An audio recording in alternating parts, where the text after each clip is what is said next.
Congolais, chers compatriotes, il y a 6 ans, je prenais congé de mes responsabilités en tant que président de la République, chef de l'État. Et fait inédit dans notre pays, en près de 60 ans d'indépendance. J'ai passé pacifiquement la main à un nouveau chef d'État.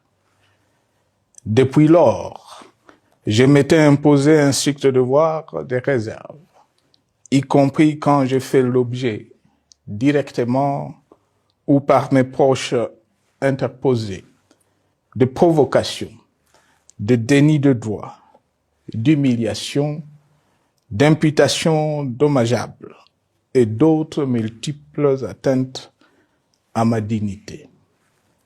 D'abord, parce que je suis convaincu que le temps est le meilleur allié de la vérité, un antidote lent mais puissant contre le venin du mensonge et de la délation.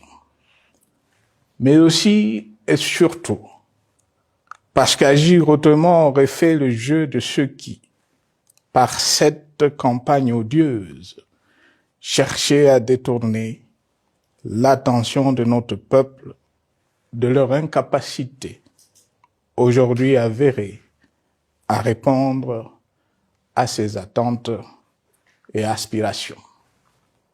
J'ai enfin décidé de briser ce long silence, de sortir de ma réserve et de m'adresser à vous parce que l'enjeu est de taille. Il est même existentiel. Non pas pour ma famille politique ou biologique, moins encore pour ma modeste personne, mais plutôt pour la nation congolaise et pour l'avenir de notre cher et beau pays.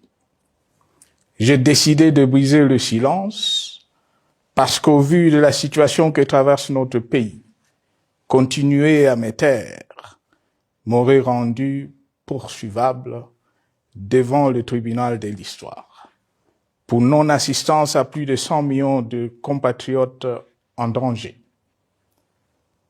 Je saisis cette opportunité pour partager avec vous mes réflexions et participer ainsi à la recherche de la solution à la crise que traverse notre pays, la République démocratique du Congo, terre de nos ancêtres, car il est gravement malade et son pronostic vital engagé. Mieux que quiconque, vous en êtes conscient, car vous en faites quotidiennement les frais dans votre chair et vous en payez le prix. Mes chers compatriotes, vu l'importance stratégique de notre pays et le rôle qu'il est appelé à jouer, j'avais, de l'avènement au pouvoir du chef de l'État actuel, conclu avec lui un accord donnant naissance à la coalition entre nos forces politiques respectives.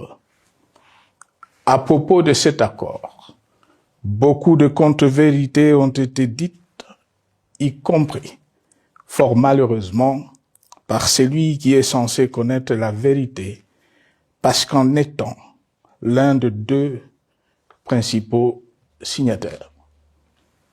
En attendant qu'au moment opportun, la vérité soit rétablie, preuve irréfutable à l'appui, permettez-moi pour l'instant d'affirmer qu'en ce qui me concerne, la conclusion de cet accord n'avait pour seule motivation que l'intérêt supérieur de la nation.